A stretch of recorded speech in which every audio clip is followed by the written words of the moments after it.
Hey guys, thanks for joining me today on the Dad Code Podcast. Real dads, real talk, no BS. Before we get started with our segment of Coach Dad today, go ahead and hit the like and subscribe button down below. Really helps me out. Go ahead and follow us on Instagram at the Dad Code Podcast, as well as on Twitter, the Dad Code Podcast. We're on Facebook as well, the Dad Code Podcast. And for all the audio versions of all these podcasts, you can check them out on Apple Podcasts, Google Podcasts, Amazon Podcasts, uh, all of your favorite audio podcast platforms. Also, follow us on Rumble. Give us a Rumble. Why not? So, jumping right in, Coach Dad here, giving you an update. My son's coach pitch team, we had our fourth game this last Wednesday, and we lost. Really good learning opportunity, I think. I really struggled with the title of this podcast because there were so many things that we did right in this game, but then we just had inopportune mistakes towards the end. Very ill-timed, but I think that the title is very appropriate. I think that learning how to win is something that I don't know that you can really coach it. You can only guide kids in how to win. I mean, it's just funny how sometimes players can sense the gravity of a moment, even whenever you don't really point it out to them, even whenever you try not to make a big deal out of it. They can sense the gravity of the situation, even so. And some rise, as what happened in our game, and some fall to the pressure, some collapse under it.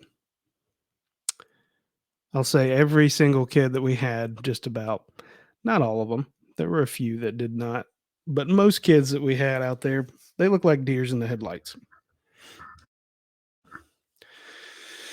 And I mean, I would say a majority of our kids struck out at least once, and that is very, very uncommon for our kids. I mean, we just don't really strike out. It's not. I mean, hitting is kind of a strong suit of ours. My son had a rough night. He struck out twice, and my son in particular does not strike out usually. He was very emotional. I could tell it was bothering him.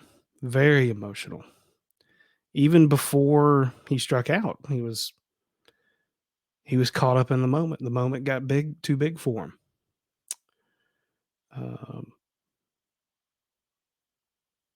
We just made some very silly mistakes at the very end. We had some attitude issues that were out there, but we'll address those individually. Overall, it was a midweek game, late. I mean, it was a 6:45 game after kids have already been at school all day.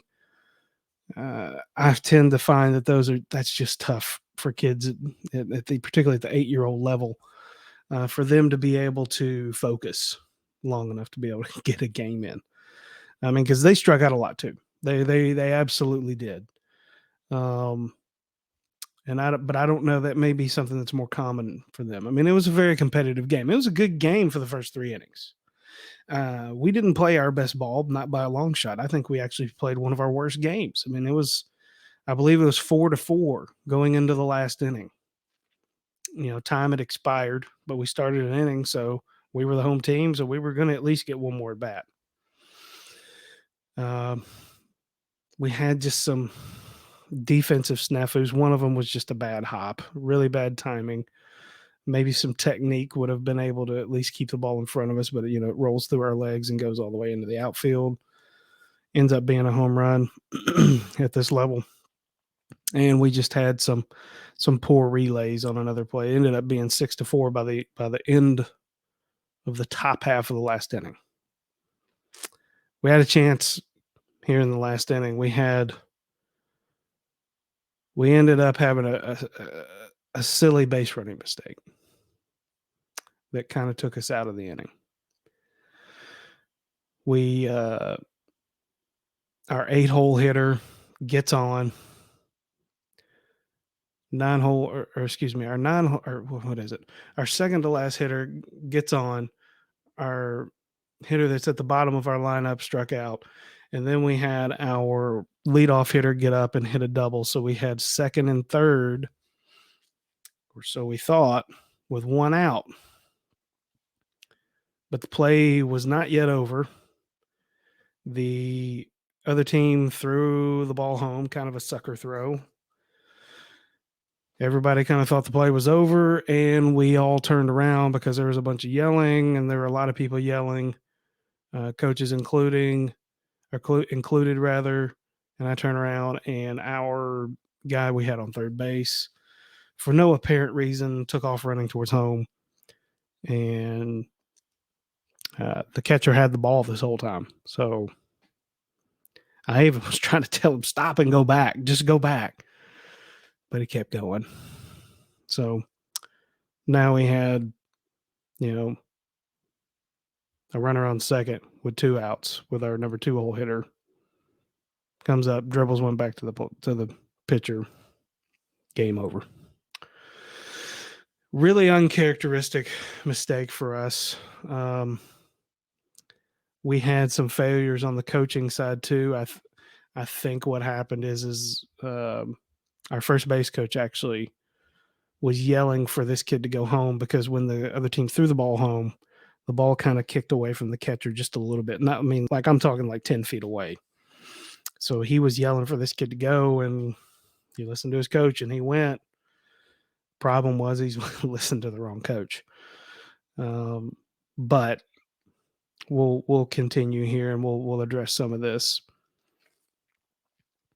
Like I said, a lot of outside influence in that situation. But after the game, I really wish I would have recorded my talk with the team, but I didn't. Just because of the emotion that was going on after the game, because a lot of the kids were pretty upset. Like I said, we played probably our worst game, but yet this was the number 1 team of the league by the way. They were undefeated. But we played our absolute worst game, in my opinion, and we had a chance to win in the bottom of the last inning. And that's what I tried to explain to them, is we can't ever give up. Not ever. Not for a second. Also tried to impress upon them that now is not the time that we want to peak. You want to be peaking at the right time. Right now, we want to know what we got to work on. It's games like this that we see things that we need to work on. We need to work on certain aspects of base running, obviously, situational stuff. We need to work on mechanics out on defense so we don't make some of these silly plays. And we also need to just learn how to win. Learn how to be a little bit more calm in those situations. Sports are fair. They're brutally fair. We didn't play perfect. But sports, they're perfect. They teach us lessons about life, about teamwork. I explained to the kids that not one of you guys, being the kids, not one of you was the reason that we lost this game. Not one of you individually. We have to play good as a team. We win as a team, we lose as a team. Yes, there are individual mistakes, but not one person is the cause of any one loss. It's just not the case. Right now, we got to get better. So this past weekend, just a couple days after that loss, I was able to get us a field, which is like a freaking miracle around here, getting a field to practice on this time of year. And we had us a really, really good practice. There were some people that weren't there that couldn't be there for other reasons that I wish would have been there. But for the most part, everybody was there that needed to be there. And I'm telling you guys, we got better. We got better on Saturday. I really feel good about where we're at the moment. Thinking about maybe trying to squeeze in some little extra optional hitting practice before our next game on Wednesday. But you know what? I really feel good about where we are. I like where we're at moving forward. Like I said, this is the time where we want to know what we need to work on. This is where coaching comes into play. This is where we don't give up on our kids. This is where we explain to them that, look, I know you made a base running error. Guess what?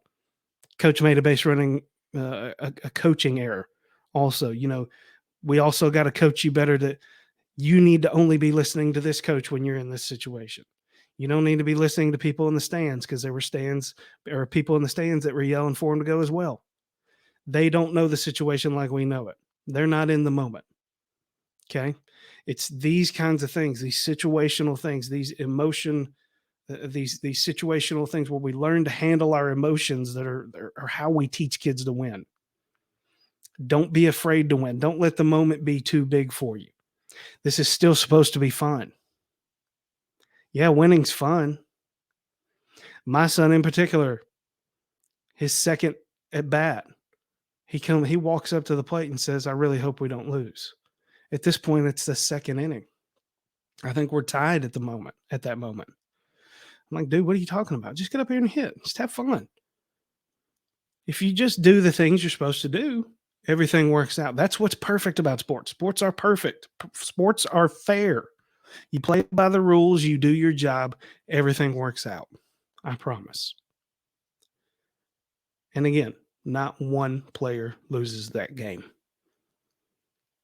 We all did things that we can get better. That was my message. But the only way we get better is to go to work. And right now, it's time to go to work. It's time to get better. So let's go get some.